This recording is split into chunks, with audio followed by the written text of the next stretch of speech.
The signature of love Meera ഭാഗം 31.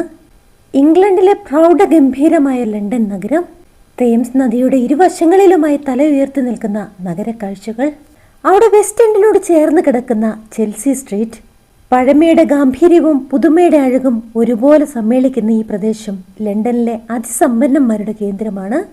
ചെൽസിയുടെ ഹൃദയഭാഗമായ Kings road, പേരുപോലെ തന്നെ എല്ലാ കാലത്തെയും രാജകീയ പ്രൗഢി കാത്തു സൂക്ഷിക്കുന്ന ഒരിടം. അവിടെ സ്നേഹവും കരുണയും കൊണ്ട് നമ്മെ കീഴ്പ്പെടുത്തിയ പ്രിയപ്പെട്ടവർ താമസിക്കുന്ന ഒരു മനോഹരമായ വീടുണ്ട്. ക്രീം നിറത്തിലുള്ള ആ ടൗൺ ഹൗസിന് ചുറ്റും പലവർണ്ണ പൂക്കൾ വിരിഞ്ഞു നിൽക്കുന്ന മനോഹരമായ പൂന്തോട്ടം, പോർച്ചിൽ പ്രൗഢിയോടെ തല ഉയർത്തി നിൽക്കുന്ന റോൾസ് റോയ്സ് കാർ, അകത്തളമാകട്ടെ ക്രിസ്റ്റൽ ചാൻഡിലിയറുകളുടെയും വിലപിടിച്ച ഫർണിച്ചറുകളും കൊണ്ട് ഒരു കൊട്ടാരം പോലെ ഒരുക്കിയിരിക്കുന്നു. അമേലിയ, പെട്ടെന്ന് വാ, ഡാഡിക്ക് പോകാൻ സമയമായി. 2ാം നിലയിലെ സ്റ്റെപ്പുകൾ ഇറങ്ങി വന്നുകൊണ്ട് ഒരാൾ ഉറക്കെ വിളിച്ചു പറഞ്ഞു. ആ മുഖം നമ്മളാരും മറക്കാൻ വഴിയില്ല. അത് നമ്മുടെ പ്രിയപ്പെട്ട ഡാനിയാണ്. കാലം കടന്നുപോയിരിക്കുന്നു. ആ മാറ്റങ്ങൾ അവനിലും പ്രകടമാണ്. ലണ്ടൻ നഗരത്തിലെ തിരക്കേറിയ ബിസിനസ്സുകാരിൽ ഒരാളായി ഡാനി വളർന്നിരിക്കുന്നു.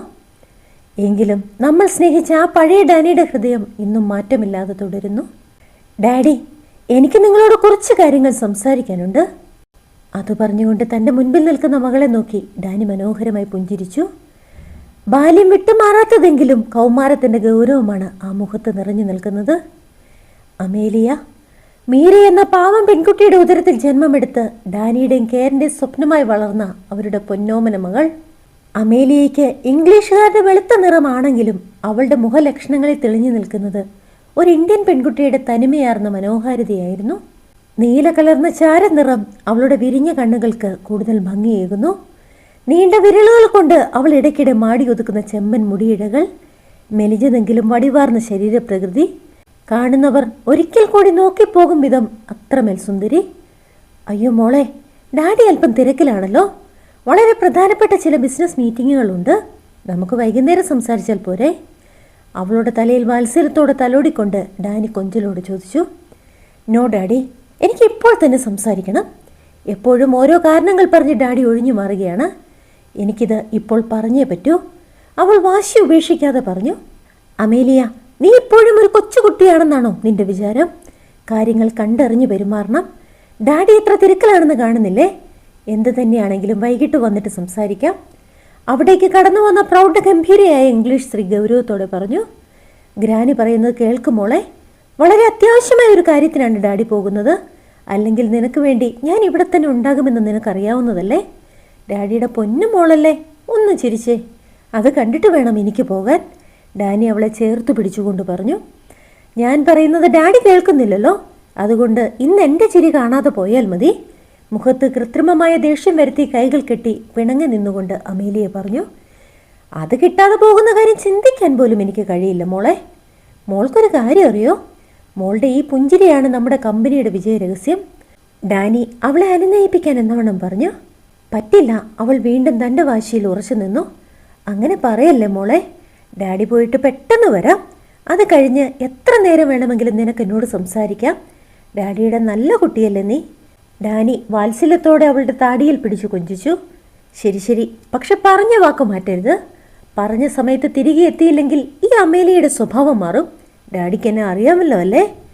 ഡാനിക്ക് മനോഹരമായ ഒരു പുഞ്ചിരി സമ്മാനിച്ചുകൊണ്ട് അവൾ ഉറക്കെ വിളിച്ചു പറഞ്ഞു. അവൾ പുഞ്ചിരിച്ചപ്പോൾ ആ കവിളുകളിൽ തെളിഞ്ഞു വന്ന നുണക്കുഴികൾ ആ സൗന്ദര്യത്തിന് മാറ്റുകൂട്ടി. Oh my dear granddaughter, you are so beautiful. അവളുടെ കവിളിൽ മുത്തിക്കൊണ്ട് ഗ്രാനി പറഞ്ഞപ്പോൾ അവൾ ആ കൈകളിലേക്ക് സ്നേഹത്തോടെ കുറുകി നിന്നു. I know granny, I am like my mom, strong, beautiful and brave. അവൾ അഭിമാനത്തോടെ പറഞ്ഞു.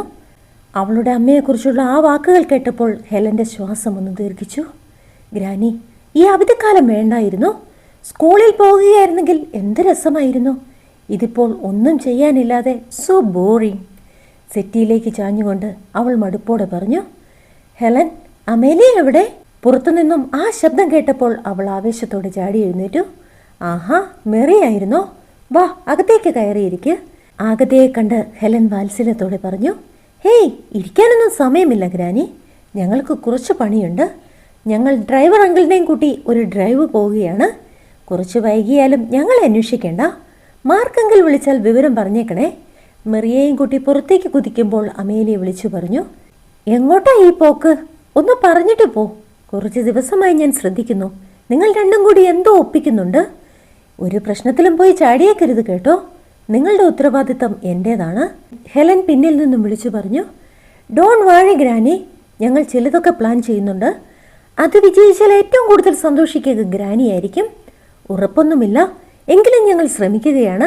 ഗ്രാനി ഞങ്ങളുടെ കൂടെ ഉണ്ടാകണം. പെട്ടെന്ന് ഒന്ന് നിന്നിട്ട് തിരികെ വന്നുകൊണ്ട് അമേലിയ അവരുടെ കൈകളിൽ മുറുകെ പിടിച്ചുകൊണ്ട് പറഞ്ഞു. അതിനുശേഷം അവൾ മെറിയുടെ കൈ പിടിച്ചു വലിച്ചുകൊണ്ട് പുറത്തേക്ക് പറഞ്ഞു. അമ്മോ പതുക്കെ, എനിക്ക് നിന്നെ പോലെ അത്ര വേഗത്തിൽ ഓടാനൊന്നും കഴിയില്ല.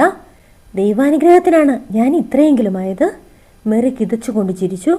ഈ കുട്ടികളുടെ ഒരു കാര്യം, രണ്ടും കൂടി എന്തൊക്കെയോ പ്ലാൻ ചെയ്യുന്നുണ്ട്. എവിടെയോ ഒരു പണി ഒരുങ്ങുന്നുണ്ടെന്ന് തീർച്ച. ആരായിരിക്കും ഇത്തവണ അവരുടെ ഇര? ആരായാലും പെട്ടത് തന്നെ. അത് പറഞ്ഞു പുഞ്ചിരിയോടെ ഹെലൻ അകത്തേക്ക് നടന്നു. ഉച്ച കഴിഞ്ഞപ്പോഴേക്കും ഡാനി തിരക്കിട്ട് വീട്ടിലേക്കെത്തി. മമ്മ, അമേലിയ എവിടെ? അവൾക്ക് എന്നോട് എന്തോ സംസാരിക്കാനുണ്ടെന്ന് രാവിലെ പറഞ്ഞിരുന്നല്ലോ. ഓ, നീ പോയപ്പോൾ തന്നെ രണ്ടും കൂടി എങ്ങോട്ടോ പോയി. എനിക്കൊരു ഐഡിയയുമില്ല. നീയൊന്ന് വിളിച്ചു നോക്ക്. അവൾക്ക് എന്തായിരിക്കും പറയാനുണ്ടാകുക? മമ്മയ്ക്ക് വല്ല ഐഡിയയുമുണ്ടോ? ഹെലൻ്റെ വാക്കുകൾ കേട്ട് ഡാനി ആകാംക്ഷയോട് ചോദിച്ചു. മോനെ ഡാനി, അവൾക്ക് എന്താണ് പറയാനുള്ളതെന്ന് എനിക്കറിയില്ല. പക്ഷേ മെറിയും അമേലിയും എന്തോ ഒന്ന് ഒപ്പിക്കുന്നുണ്ട്. അത് നിസ്സാരമാകാൻ വഴിയില്ല. നിന്റെയല്ലേ മകൾ? So you have to be careful. Helen പൊട്ടിച്ചിരിച്ചുകൊണ്ട് പറഞ്ഞു. എന്താണെങ്കിലും വരുന്നിടത്ത് വെച്ച് കാണാം. അത് പറഞ്ഞുകൊണ്ട് ഡാനി അമേലിയയുടെ നമ്പറിലേക്ക് ഡയൽ ചെയ്തു. ബെല്ലടിച്ച് തീർന്നതല്ലാതെ അവൾ ഫോൺ എടുത്തില്ല. ഹേയ്, നീ എവിടെയാണ്? ഞാനിപ്പോൾ വീട്ടിലുണ്ട്. ഡാനി വാട്സപ്പിൽ ഒരു സന്ദേശം അയച്ച് അവളുടെ മറുപടിക്കായി കാത്തിരുന്നു. ഡാനി, ഒരു 5 മിനിറ്റ്, ഞങ്ങളിവിടെ അടുത്തുണ്ട്. ഞങ്ങളെ പറ്റിച്ചിട്ട് പോകരുത് കേട്ടോ. ഞങ്ങൾക്ക് ഡാനിയുടെ ഒരു സഹായം വേണം. വളരെ അത്യാവശ്യമുള്ള കാര്യമാണ്. അവൾ പെട്ടെന്ന് തന്നെ ഡാനിക്ക് മറുപടി അയച്ചു. മമ്മ പറഞ്ഞത് ശരിയാ, എവിടെയോ ഒരു പണി മണക്കുന്നുണ്ട്. സംഗതി വല്ല അപകടമാണെങ്കിൽ മമ്മ എൻ്റെ കൂടെ നിൽക്കണേ. ഡാനി തമാശ രൂപേണ അമ്മയോട് പറഞ്ഞു. എനിക്ക് പ്രയോജനമുള്ള കാര്യമാണെങ്കിൽ ഞാൻ തീർച്ചയായും അവരുടെ കൂടെ തന്നെ നിൽക്കും. ആദ്യം സംഗതി എന്താണെന്ന് കേൾക്കട്ടെ, എന്നിട്ട് തീരുമാനിക്കാം ആരുടെ കൂടെ നിൽക്കണമെന്ന്. ഹെലൻ ഒരു പുഞ്ചിരിയോടെ തന്നെ മറുപടി നൽകി. അല്ലെങ്കിലും കാര്യത്തോടടുക്കുമ്പോൾ ഞാൻ എപ്പോഴും പുറത്താണല്ലോ. അതാണല്ലോ ഇവിടുത്തെ പതിവ്. എന്തായാലും വരുന്നിടത്ത് വെച്ച് കാണാം, ഡാനി കുസൃതിയോടെ പറഞ്ഞു. അപ്പോഴേക്കും കുസൃതി പറഞ്ഞു ചിരിച്ചുകൊണ്ട് അവർ അവിടേക്ക് എത്തിച്ചേർന്നു. ഹലോ മിസ്റ്റർ ബിസിനസ്മാൻ, നിങ്ങളുടെ തിരക്കൊക്കെ ഇത്ര വേഗം കഴിഞ്ഞോ? എന്നാൽ വാ, നമുക്ക് മാർക്കങ്ങളുടെ വീട്ടിലേക്ക് പോകാം. തൽക്കാലം ഗ്രാനിയൊന്നും അറിയണ്ട. അവസാന വാക്കുകൾ അമേലിയ ശബ്ദം താഴ്ത്തിയാണ് പറഞ്ഞത്. അപ്പോൾ സംഗതി വളരെ സീരിയസ് ആണല്ലോ. ഡാഡി പഴയ പോലല്ല, വയസ്സ് 50 കഴിഞ്ഞിരിക്കുന്നു. അതുകൊണ്ട് കാര്യങ്ങൾ പെട്ടെന്ന് പറഞ്ഞ് ഷോക്കടിപ്പിക്കാതെ പതുക്കെ പറഞ്ഞാൽ മതി. ഒരു പുഞ്ചിരിയോടെ അത് പറഞ്ഞുകൊണ്ട് അമേലിയയ്ക്കൊപ്പം മാർക്കിൻ്റെ വീട്ടിലേക്ക് നടക്കുമ്പോൾ അവൻ്റെ ഉള്ളിൽ വല്ലാത്ത ആശങ്ക നിറഞ്ഞു. പ്രായം വെറും അക്കങ്ങൾ മാത്രമാണെന്ന് ഡാഡിക്കറിയില്ലേ? ഇപ്പോഴും കാണുന്നവർ പറയും ഡാഡിക്ക് 30 ഉള്ളൂ എന്ന്. അത് വിട്. ഞാൻ പറയാൻ പോകുന്ന കാര്യം ഡാഡി കരുതുന്നത് പോലെ അല്പം ഗൗരവമുള്ളതാണ്. എനിക്ക് ചില ഉത്തരങ്ങൾ വേണം. അത് ഡാഡിയുടെ വായിൽ നിന്ന് തന്നെ കേൾക്കണം. ആ ഉത്തരങ്ങൾ സത്യമായിരിക്കുമെന്ന് ഡാഡി എനിക്ക് വാക്ക് തരണം. അമേലിയ പിന്തിരിഞ്ഞു നിന്നുകൊണ്ട് ഡാനിക്ക് നേരെ കൈനീട്ടി.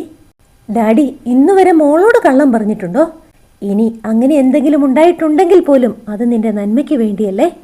ഡാഡിക്ക് ഉത്തരം നൽകാൻ കഴിയുന്ന ചോദ്യങ്ങളെ എൻ്റെ മോൾ ചോദിക്കൂ, അല്ലേ? അവളുടെ കൈകൾ ചേർത്ത് പിടിച്ചുകൊണ്ട് ഡാനി ചോദിച്ചു. ചിലപ്പോൾ നമ്മൾ വിചാരിക്കുന്നത് പോലെ ആകില്ല കാര്യങ്ങൾ ഡാഡി. പ്രതീക്ഷകൾക്ക് വിപരീതമാണെങ്കിലും ചില ചോദ്യങ്ങൾ ചോദിച്ചേ പറ്റൂ. അമേലിയയുടെ വാക്കുകൾ കേട്ട് ഡാനി ഒന്നും നടുങ്ങി. വാ, അകത്തേക്കിരുന്ന് സംസാരിക്കാം. മെറി ഒരു പുഞ്ചിരിയോടെ അവരെ അകത്തേക്ക് ക്ഷണിച്ചു. കുട്ടികളെ, നിങ്ങൾ എന്നെ ശരിക്കും ഭയപ്പെടുത്തുന്നുണ്ട്. മെറിയുടെ അരികിലേക്ക് ഇരുന്നു കൊണ്ട് ഡാനി പറഞ്ഞു. ഡാനി, നിന്റെ മകൾക്ക് പറയാനുള്ളത് അത്ര നിസ്സാര കാര്യമൊന്നുമല്ല. മെറി സാവധാനമാണെങ്കിലും ഉറച്ച സ്വരത്തിൽ പറഞ്ഞു. ഡാനി മെറിയെ ഒന്ന് നോക്കി. അവളുടെ മാറ്റത്തെപ്പറ്റി അവൻ ഓർക്കുകയായിരുന്നു. ആദ്യമായി കാണുമ്പോൾ ഇങ്ങനൊരു ജീവിതം അവൾക്കുണ്ടാകുമെന്ന് താൻ കരുതിയിരുന്നില്ല. ഇന്ന് അവളെ കണ്ടാൽ ഒരു സാധാരണ പെൺകുട്ടിയെപ്പോലെ തന്നെയുണ്ട്. അവൾക്ക് എന്തെങ്കിലും അസുഖമുണ്ടായിരുന്നതായി ആരും പറയില്ല. അത്രമേൽ മിടുക്കിയായിരിക്കുന്നു. മീര തെളിച്ചു വെച്ച ആ മെഴുകുതിരിനാളം ഇന്നും പ്രകാശം പരത്തുന്നു. മീരയുടെ ഓർമ്മ മനസ്സിലേക്ക് വന്നപ്പോൾ ഡാനിയുടെ ചുണ്ടിൽ ഒരു നേർത്ത പുഞ്ചിരി വിരിഞ്ഞു. എന്താണ് ബിസിനസ്മാൻ, നിങ്ങൾ എപ്പോഴും സ്വപ്നലോകത്താണല്ലോ. ആരായിരുന്നു സ്വപ്നത്തിലെ ആ രാജകുമാരി? എൻ്റെ അമ്മയാണോ?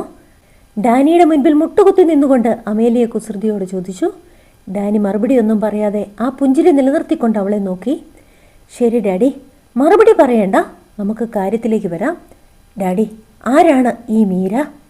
ഡാനി ഞെട്ടലോടെ ചാടി എഴുന്നേറ്റു. നീ എന്താണ് ചോദിച്ചത്? എനിക്ക് ഉത്തരം വേണം ഡാഡി, പറ. അമേലിയുടെ സ്വരത്തിൽ ഗൗരവം നിറഞ്ഞു നിന്നു. മോളെ, മീര അവൾ എൻ്റെ സുഹൃത്താണ്, മുൻപ് മെറിയുടെ ഹെൽപ്പറും. അല്ല, നിനക്കെങ്ങനെ അവളെ അറിയാം? മെറി പറഞ്ഞു. സംയമനം വീണ്ടെടുത്തുകൊണ്ട് ഡാനി ചോദിച്ചു. എന്തെങ്കിലും പറഞ്ഞ് ഒഴിഞ്ഞു മാറാൻ ശ്രമിക്കണ്ട ഡാഡി. ആ പേര് കേട്ടപ്പോൾ ഡാഡി എന്തിനാണ് ഇങ്ങനെ ഭയപ്പെടുന്നത്? അത്രമാത്രം ആഴമുള്ളതാണോ നിങ്ങൾ തമ്മിലുള്ള ബന്ധം? മകളുടെ സംശയം നിറഞ്ഞ കണ്ണുകളിലേക്ക് നോക്കാൻ കഴിയാതെ ഡാഡി തല കുനിച്ചു. ഡാഡി, നിങ്ങൾ കള്ളം പറയുകയാണ്. കള്ളങ്ങളുടെ മേൽ വീണ്ടും വീണ്ടും കള്ളങ്ങൾ. ഞാൻ ജനിച്ച ഉടനെ എൻ്റെ അമ്മ മരിച്ചുപോയി എന്നല്ലേ നിങ്ങൾ എന്നോട് പറഞ്ഞിട്ടുള്ളത്? അപ്പോൾ പിന്നെ ഇതെന്താണ്? അമേലിയ തൻ്റെ കയ്യിലിരുന്ന ഡയറി ഉയർത്തി കാണിച്ചുകൊണ്ട് ചോദിച്ചു. അത് കണ്ടതോടെ ഡാനിയുടെ അവസാന പ്രതീക്ഷയും മറ്റുപോയി. അമേലിയ, എൻ്റെ ഡയറി എടുക്കാൻ ആരാണ് നിനക്ക് അനുവാദം തന്നത്? പരിഭ്രമം മറയ്ക്കാൻ ദേഷ്യം അഭിനയിച്ചുകൊണ്ട് ഡാനി ചോദിച്ചു. എനിക്കാദ്യം ഉത്തരം വേണം. അമേലിയ വിട്ടുകൊടുക്കാൻ തയ്യാറായിരുന്നില്ല. ഡയറിയുടെ ആദ്യ പേജിൽ കേറിൻ്റെ ഫോട്ടോയ്ക്കൊപ്പം അവളുടെ മരണസമയവും ഡാനി കൃത്യമായി എഴുതി വെച്ചിരുന്നു. അതിലേക്ക് വിരൽ ചൂണ്ടിയാണ് തൻ്റെ മകളുടെ ചോദ്യം. അതെനിക്ക് പറ്റിയൊരു അബദ്ധമാണ്. തീയതി എഴുതിയപ്പോൾ മാറിപ്പോയതാവാം. ഡയറി അവൾ മുഴുവൻ വായിച്ചിട്ടുണ്ടാകില്ലെന്ന വിശ്വാസത്തിൽ ഡാനി ഒരിക്കൽ കൂടി കള്ളം പറയുകയായിരുന്നു. സ്റ്റോപ്പ് ഇറ്റ് ഡാഡി, ഞാനിത് മുഴുവനായി വായിച്ചു കഴിഞ്ഞു. എനിക്കെല്ലാം അറിയാം. ഇനിയും കള്ളം പറഞ്ഞ് എൻ്റെ മുമ്പിൽ ഡാഡി കൂടുതൽ ചെറുതാകരുത്.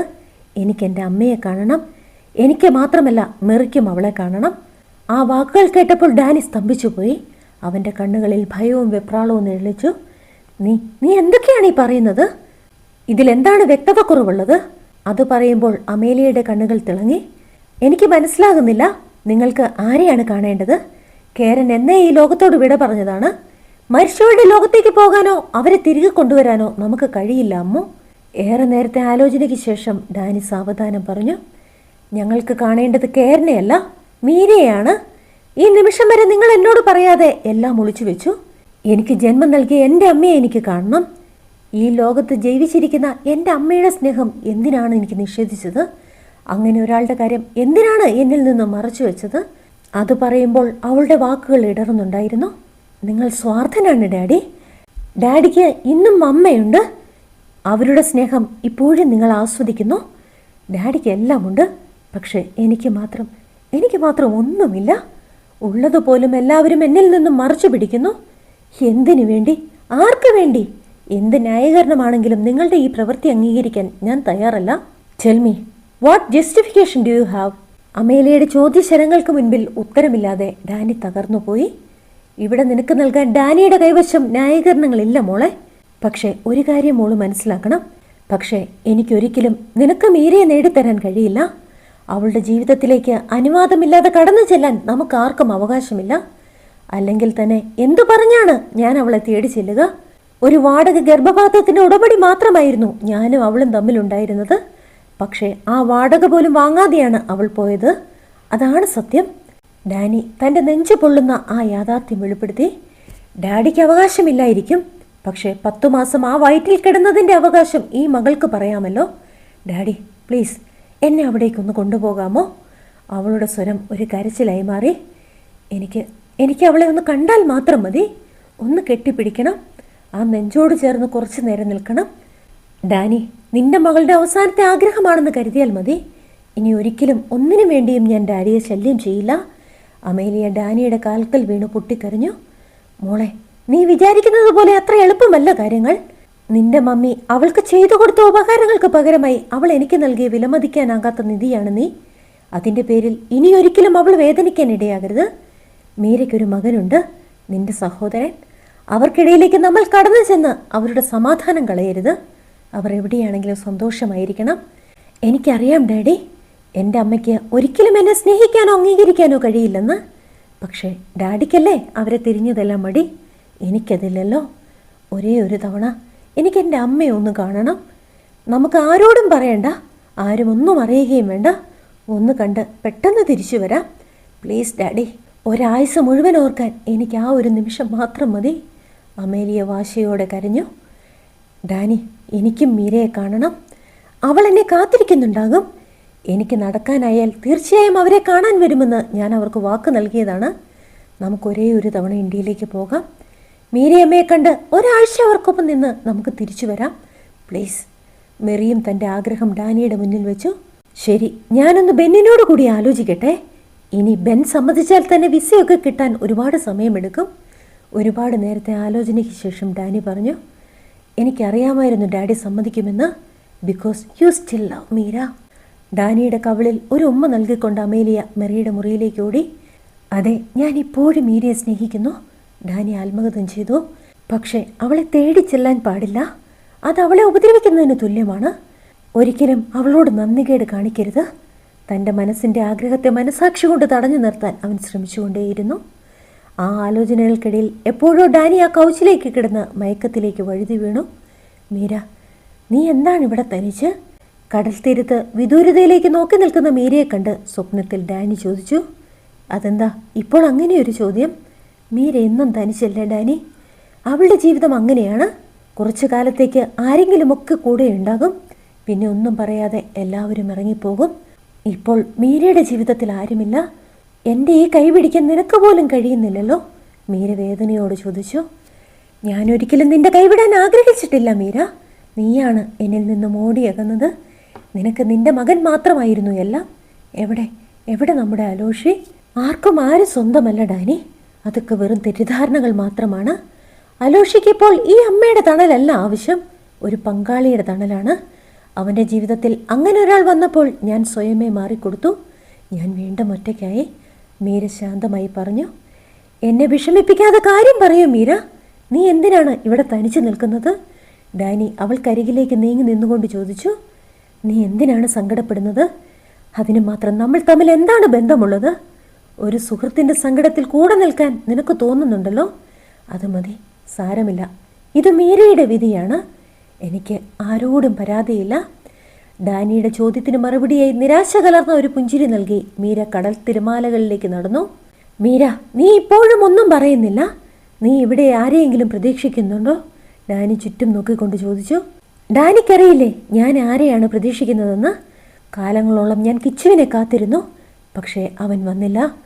ഇനിയിപ്പോൾ മരണദൂതൻ എന്നെ കൂട്ടിക്കൊണ്ടു പോകാൻ വരുന്നതിനായുള്ള കാത്തിരിപ്പായിരുന്നു. അവൻ വരാത്തതുകൊണ്ട് അവനെ തേടിപ്പോകാൻ ഞാൻ തീരുമാനിച്ചു. നിന്നെ ഒന്ന് കണ്ട് യാത്ര പറയാൻ വേണ്ടി മാത്രം കാത്തു നിന്നതാ. തിരിഞ്ഞു നിന്നുകൊണ്ട് അത് പറഞ്ഞ് അവൾ തിരമാലകളിലേക്ക് നടന്നു മറഞ്ഞു. മീര, ഡാനി ഉറക്കെ അലറി വിളിച്ചു. എന്തു പറ്റി ഡാഡി? എന്തിനാ ഇങ്ങനെ കരയുന്നത്? തന്നെ കുലുക്കി വിളിക്കുന്ന അമേലിയെ കണ്ടപ്പോഴാണ് താൻ കണ്ടതെല്ലാം ഒരു സ്വപ്നമായിരുന്നുവെന്ന് ഡാനിക്ക് മനസ്സിലായത്. ഹേയ്, ഒന്നുമില്ല മോളെ, എന്തോ സ്വപ്നം കണ്ടു. മകൾക്ക് മറുപടി കൊടുക്കുമ്പോഴും ഡാനിയുടെ മനസ്സ് വല്ലാതെ അസ്വസ്ഥമായിരുന്നു. എവിടെയോ എന്തോ വലിയ പ്രശ്നമുണ്ട്. മീരയ്ക്ക് എന്തോ അപകടം സംഭവിച്ചിരിക്കുന്നു. അല്ലെങ്കിൽ ഇത്ര കാലത്തിന് ശേഷം ഇങ്ങനൊരു സ്വപ്നം തന്നെ വേട്ടയാടില്ല. അവൾ എവിടെയോ ഒറ്റപ്പെട്ടു പോയിരിക്കുന്നു. എന്ത് സംഭവിച്ചാലും മീരയെ ഒന്ന് അന്വേഷിക്കണം, അല്ലെങ്കിൽ തൻ്റെ സ്നേഹത്തിന് അർത്ഥമില്ലാതായി പോകും. ആ കൗച്ചിൽ നിന്ന് എഴുന്നേൽക്കുമ്പോൾ ഡാനി ആ ഉറച്ച തീരുമാനത്തിലെത്തിയിരുന്നു. മാർക്ക്, നീ എവിടെയാണ്? എനിക്ക് നിന്റെ ഒരു സഹായം വേണം. അവൻ ഉടനെ തന്നെ മാർക്കിന് സന്ദേശം അയച്ചു. ഡാനി, ഞാൻ നാളെ രാവിലെ എത്തും. മെക്സിക്കോയിൽ നിന്ന് ലണ്ടനിലേക്കുള്ള യാത്രയിലാണ്. എന്തു പറ്റി? മെറിക്ക് കുഴപ്പമൊന്നുമില്ലല്ലോ അല്ലേ? മാർക്ക് ആകുലതയോട് ചോദിച്ചു.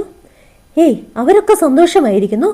നീ എന്തായാലും നാളെ എത്തുമല്ലോ, അപ്പോൾ നേരിട്ട് പറയാം. ഡാനി വാട്സപ്പിൽ മാർക്കിന് സന്ദേശം അയച്ചു. ഇന്ത്യ എന്ന മഹാരാജ്യത്തിൻ്റെ ഭൂപടത്തിലേക്ക് നോക്കി ഡാനി ഒരു നിമിഷം നിന്നു. നീ എവിടെയാണ് മീര? ആ മാപ്പിലേക്ക് നോക്കി ഡാനി സ്വയം ചോദിച്ചു. ഏറെ നേരം കേരളത്തെക്കുറിച്ച് ഇൻ്റർനെറ്റിൽ തിരഞ്ഞപ്പോൾ ആ നാടിൻ്റെ വലിപ്പം ഡാനിയെ ശരിക്കും ഞെട്ടിപ്പിച്ചു കളഞ്ഞു. ഇത്രയും വലിയൊരു സ്ഥലത്ത് മീര എന്ന പേര് മാത്രം വെച്ച് താൻ എങ്ങനെയാണ് അവളെ കണ്ടെത്താനാവുന്നത്? വർഷങ്ങൾക്ക് മുൻപ് ഇംഗ്ലണ്ടിൽ നിന്നും യാത്ര തിരിക്കുമ്പോൾ മീര പറഞ്ഞതനുസരിച്ച് അവളുടെ സകല കോണ്ടാക്റ്റുകളും താൻ ഡിലീറ്റ് ചെയ്തിരുന്നു. മാർക്കിൻ്റെ ഫോണിൽ പോലും ഒന്നും അവശേഷിക്കുന്നില്ല. കാലങ്ങൾ എത്ര കഴിഞ്ഞാലും എന്നെ തേടിയെത്താൻ ഈ നമ്പറുകൾ ഉപകാരപ്പെടരുത്. അവൾ പറഞ്ഞ ആ വാക്കിലാണ് താൻ തോറ്റുപോയത്. ഒരിക്കലും അത് ചെയ്യാൻ പാടില്ലായിരുന്നു, ഡാനിയുടെ മനസ്സ് പറഞ്ഞു. ഇനി എന്താണൊരു വഴി? അന്ന് മീരയിലേക്കുള്ള എല്ലാ വഴികളും താൻ അടച്ചിരിക്കുന്നു. ഒരുപക്ഷെ മാർക്കിന് തന്നെ സഹായിക്കാനാകും. മാർക്കിൻ്റെ പക്കൽ അവളുടെ പാസ്പോർട്ട് സംബന്ധിച്ച എന്തെങ്കിലും വിവരങ്ങൾ കാണാതിരിക്കില്ല. അവിടെ നിന്നും തുടങ്ങാം. ഡാനി ആശ്വസിക്കാൻ ശ്രമിച്ചു. ഡാഡി, ഞാൻ ഫേസ്ബുക്കിൽ മുഴുവൻ തിരഞ്ഞു.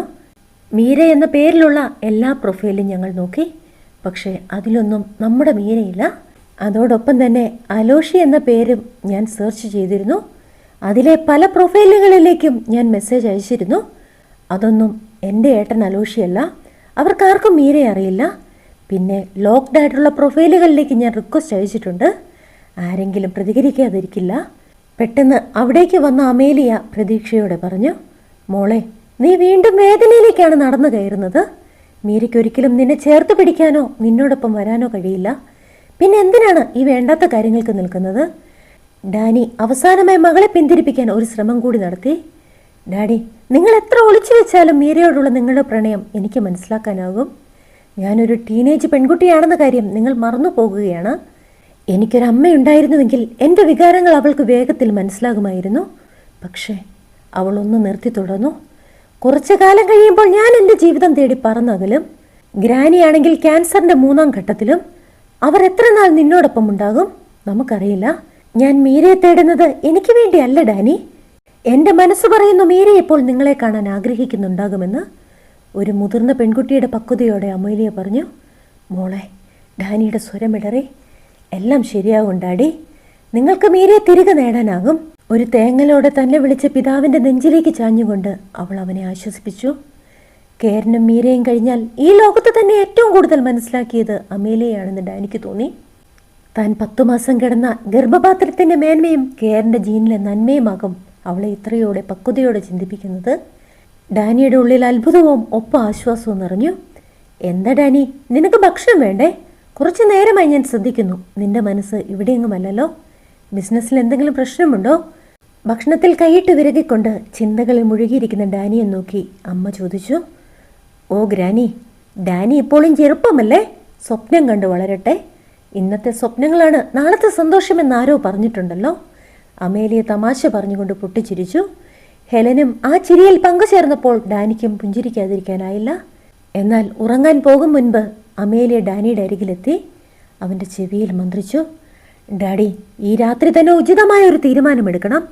അത് നോ എന്നാണെങ്കിൽ അമേലിയയുടെ മറ്റൊരു മുഖം ഡാഡി കാണേണ്ടി വരും. Good night. തൻ്റെ മകൾ കടുത്ത വാശിക്കാരിയാണെന്ന് ഡാനിക്കറിയാം.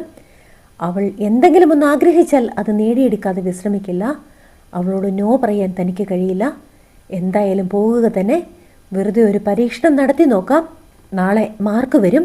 അവനിലാണ് തൻ്റെ അവസാന പ്രതീക്ഷ. മാർക്ക് വരുന്നതുവരെ കാത്തിരിക്കാനുള്ള ക്ഷമ പോലും ഇപ്പോൾ തനിക്കില്ലല്ലോ എന്നോർത്തപ്പോൾ ഡാനിയിൽ നേർത്തൊരു പുഞ്ചിരി വിരിഞ്ഞു. മീരയെ പറ്റി മാത്രം ആലോചിച്ച് കിടന്ന് അവൻ എപ്പോഴും ഒന്ന് മയങ്ങാൻ തുടങ്ങി. ആ നിശബ്ദതയിൽ എവിടെ നിന്നോ ഒരു പെൺകുട്ടിയുടെ നേർത്ത കരച്ചിൽ കേൾക്കുന്നത് പോലെ അവന് തോന്നി. അതവനെ വല്ലാതെ അസ്വസ്ഥനാക്കിക്കൊണ്ടേയിരുന്നു. പെട്ടെന്നാണ് അവനെ ഞെട്ടിപ്പിച്ചുകൊണ്ട് കോളിംഗ് ബെൽ ശബ്ദിച്ചത്. ആരായിരിക്കും ഈ രാവിലെ തന്നെ? സ്വയം ചോദിച്ചുകൊണ്ട് ഡാനി തിടുക്കപ്പെട്ട് എഴുന്നേറ്റ് വാതിൽ തുറക്കാനായി ഓടി. The signature of love Meera തുടരും. അടുത്ത ഭാഗവുമായി ഉടൻ കാണും വരെ ബൈ ബൈ, സ്റ്റേ സേഫ്.